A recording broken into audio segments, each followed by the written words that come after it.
పెళ్ళైనా పండగైనా వేడుక ఏదైనా పట్టు చీరల ప్రత్యేక వేదిక వారాహి సిల్క్స్.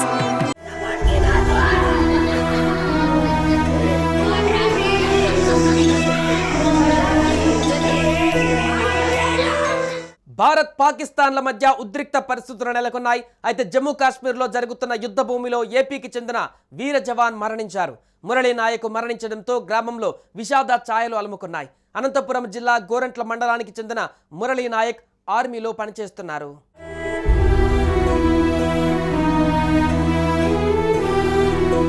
పాకిస్తాన్తో భారత యుద్ధం అంతకంతకు భీకరంగా మారుతుంది. తొలుత ఉగ్రదాడి, ఆ తర్వాత కవ్వింపు చర్యలకు దిగిన పాక్ యుద్ధానికి కారణం కాగా పాక్ తగిన రీతిలో బుద్ధి చెప్పేందుకు భారత యుద్ధ తీవ్రతను పెంచేస్తుంది. ఈ క్రమంలో జమ్మూ కాశ్మీర్ సరిహద్దులో దేశ రక్షణ విధులలో నిమగ్నమైన తెలుగు జవాన్ మురళీ నాయక్ వీర మరణం పొందారు. పాక్ జరిపిన కాల్పులలో మురళి మృతి చెందినట్లుగా అధికార వర్గాలు ధృవీకరించాయి. ఏపీలోని శ్రీ సత్యసాయి జిల్లా గోరంట్ల మండలం గడ్డం తండా పంచాయతీ పరిధిలోని కల్లితండా మురళి నాయక్ స్వస్థలం కల్లితండానే అయినా అదే జిల్లా పరిధిలోని సోమందేపల్లి మండల పరిధిలో నాగినాయని చెరువు తండాలో పెరిగారు. సోమందేపల్లి విజ్ఞాన పాఠశాలలో విద్యాభ్యాసాన్ని పూర్తి చేశారు. విద్యాభ్యాసం తర్వాత భారత సైన్యంలో చేరిన మురళి నాయక్ గురువారం నాటి పాక్ చొరబాటుదారులను అడ్డుకునే ఆపరేషన్లో పాలు పంచుకున్నాడు. ఈ క్రమంలోనే పాక్ వైపు నుంచి దూసుకువచ్చిన కాల్పులలో మురళీ నాయక్ వీర మరణం పొందారు. శుక్రవారం ఉదయం మురళీ నాయక్ మృతిని ధృవీకరించింది. అదే విషయాన్ని మురళీ కుటుంబానికి కూడా చేరవేశారు. ఈ వార్త విన్న వెంటనే మురళీ కుటుంబం కుప్పకూలిపోయింది. రేపు మురళీ పార్థివ దేహాన్ని ఆయన స్వగ్రామం అయినటువంటి కల్లితండాకు చేర్చనున్నట్లుగా సమాచారం. మురళీ మరణ వార్తతో ఆయన స్వగ్రామంలోనే కాకుండా ఏపీ వ్యాప్తంగా విషాద ఛాయలు అలుముకున్నాయి.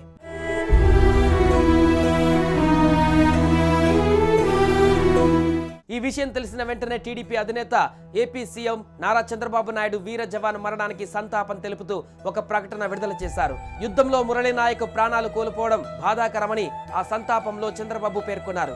దేశం కోసం ప్రాణాలు అర్పించిన వీర జవాన్ మురళీకి నివాళి అర్పించిన బాబు మురళీ కుటుంబ సభ్యులకు తన ప్రగాఢ సానుభూతి తెలిపారు.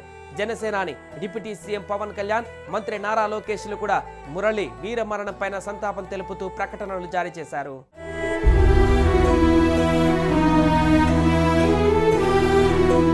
పాకిస్తాన్ ఇండియాలోని 15 నగరాలలో దాడులు చేస్తుంటే భారత్ పాక్లోని 9 నగరాలలో దాడులు చేస్తోంది. పాకిస్తాన్ 50కి పైగా డ్రోన్లను భారత్ పైకి ప్రయోగించింది. అయితే భారత్ దగ్గర S-400 అనే మిసైల్ డిఫెన్స్ సిస్టమ్ ఉంది. అందువల్ల దీని ద్వారా భారత్ పాకిస్తాన్ నుంచి వస్తున్న మిసైల్స్ ని అడ్డుకుంటుంది. అలాగే డ్రోన్లను కూడా అడ్డుకొని నాశనం చేస్తుంది. అందువల్ల పాకిస్తాన్ ఏమీ చేయలేని పరిస్థితి ఏర్పడింది.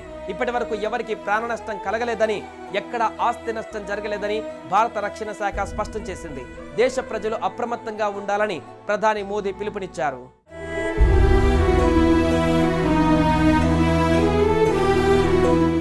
సుమన్ టీవీలో మీ పర్సనల్ అండ్ బిజినెస్ ప్రమోషన్స్ కోసం కింది నెంబర్కి కాంటాక్ట్ చేయండి.